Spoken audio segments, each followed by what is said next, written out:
Welcome to our kids' story time. As you can see, yesterday I forgot to put my hat on. But afterwards, after it was all over, and I thought, wow, I forgot to put my hat on, I got to thinking, if you watched yesterday, it was a very serious moment. And so maybe I felt like maybe God calls me to forget about my hat so that it wouldn't distract from what we were talking about with that little boy with his troubles in his life. As you can see, I'm holding little Cooper today. And Cooper, he likes to be held. He likes to be romped with. He likes to be fed. He likes to be made over. We play tug of war with a couple little things. And every morning I get him out of his, when we get up in the morning, let him loose out of his little cage where he sleeps at night. And he knows that's where he sleeps at night. The door's open, and I just say it's time for bed, and he hops down off the couch or wherever he's at and just walks in there and lays down and looks at me like, go ahead and close the door, lock me in here, put the towel over my, make it dark in here, and I'm going to go to sleep. And I'll just count on you to be there in the morning to let him out. If I wouldn't let him out, he'd be in trouble. I mean, he would just, he couldn't get out. He couldn't go out he wouldn't be able to have anything to eat. He wouldn't be able to go to the bathroom outside when we take him. And that reminds me, I wanted to tell you a little bit, but I take him outside, and there's an empty lot next to our house. There's not a house on it. The grass has grown tall, and in the past, people have made hay on that field. But Cooper has kind of adopted that field as his exploration area. And he goes hopping around, walks in there and sniffs and looks and just see what he could see. And one day, a rabbit jumped out of a tall spot of grass, and Cooper didn't even see it. He was kind of exploring, but the rabbit saw him and ran.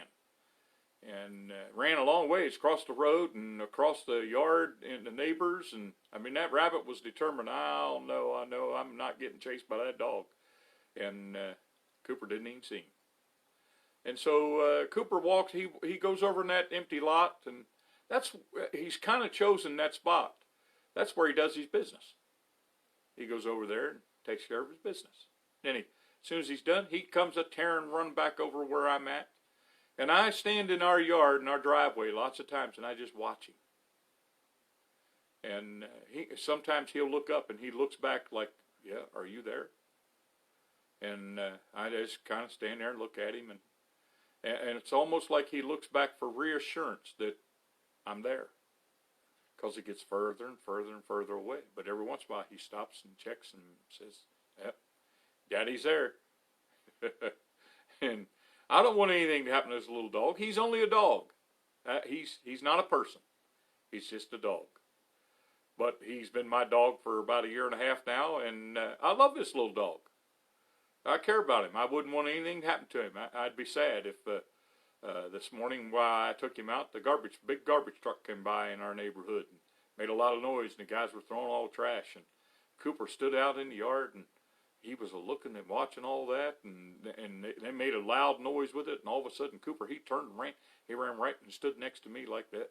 That thing's going to get me, whatever it is. And I kind of chuckled at him because he ran to me because he was afraid.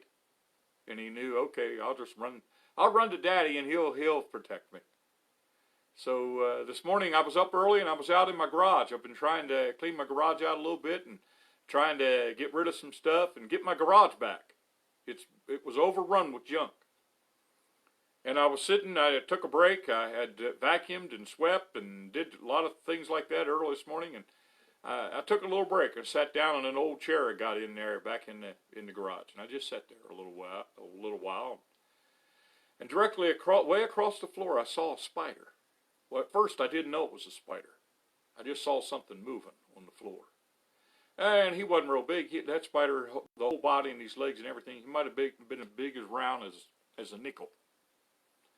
And so when I first saw him, he was probably 20 feet from me.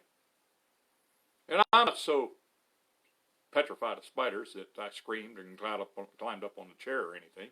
I just watched him. And he'd take 3 or 4 little steps and run across the floor, and he'd stop. I think a spider, they say spiders have 8 eyes. So he was really looking for something to eat, I guess. Maybe a fly, a little ant, something. And that spider, I watched that spider come clear across that garage floor. And he crossed the floor right in front of me. And he was close enough that I could have got him. I could have said, that's it, and stomped him. But I decided, no, that spider, he's not hurting anything. In fact, God's word talks about spiders. It says that a spider, they're kind of a unique creature. God says that a spider can even be found in the king's palace. You can be the best housekeeper and still find a spider in the corner somewhere in one of your rooms or in the closet. I don't know how they get there, but they just do.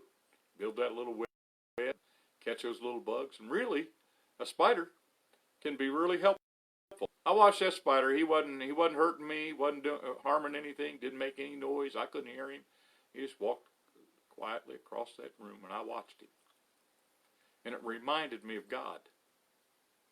You know, God's a whole lot bigger than we are. He's even bigger than me compared to that spider. And, you know, I just watched him, and I wasn't sure where he was going, but I watched him, and I watched where he went. And it reminded me that God watches us. You know, like I was standing out in the driveway watching Cooper as Cooper got away, and he was over in that big field. And it was a good thing that he turned around every once in a while and looked to make sure I was watching. And it's a good thing for you and I to stop what we're doing every once in a while and turn towards God and say, God, you watching? And he is. God says his eye is on the sparrow. He watches. He knows when the sparrow falls from the sky. And Jesus explained that, you know, as beautiful as the flowers, the lilies, and all that grow in the field, as beautiful as they're arrayed, and they're just flowers. It's just a little bird. It's just a spider. It's just a dog.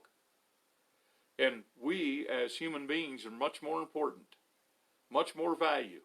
How valuable are we to God? Well, he spent the blood of his son to buy us back, to forgive us of our. I got thinking about the man in the Old Testament named Joseph. And remember, he was sold into slavery by his brothers. They gathered him up and sold him. And he went into Egypt. And when he got down into Egypt, bought him as a slave. And he began to work in Potiphar's house. And everything was really, really good there for a while. And then Potiphar's wife accused Joseph of attacking her. And Potiphar came home, heard the story, and he had Joseph. It was a lie. Joseph hadn't done anything wrong, but it was a lie, and Potiphar had Joseph thrown into prison. That story kind of unfolds in Genesis 39. I want to read just a verse at the beginning of the chapter and a verse at the end of the chapter that reminds me of what I've talked about today. So I'm going to put Cooper down, and you hold on as I read these verses. Genesis 39. Here's what it says.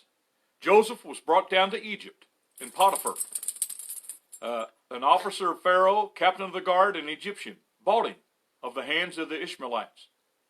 And the Lord was with Joseph. That's a little phrase, but God was watching Joseph. Like that little spider that crawled across the garage floor, and I was watching him. God was watching Joseph. He was with him. And then Joseph went through all that bad stuff.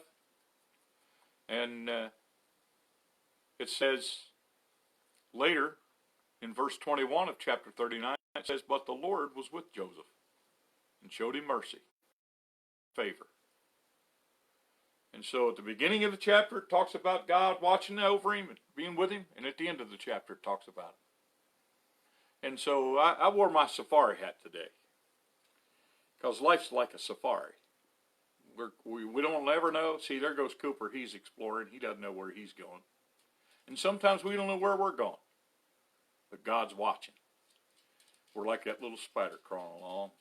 He was unaware that I was watching, sitting in that chair watching him. Sometimes you might be unaware that God's watching. But he is.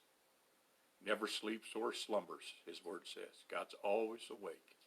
Nothing ever catches him off guard. There's nothing that ever makes God say, oh, I'm going to wring my hands. What do I do? I don't know what.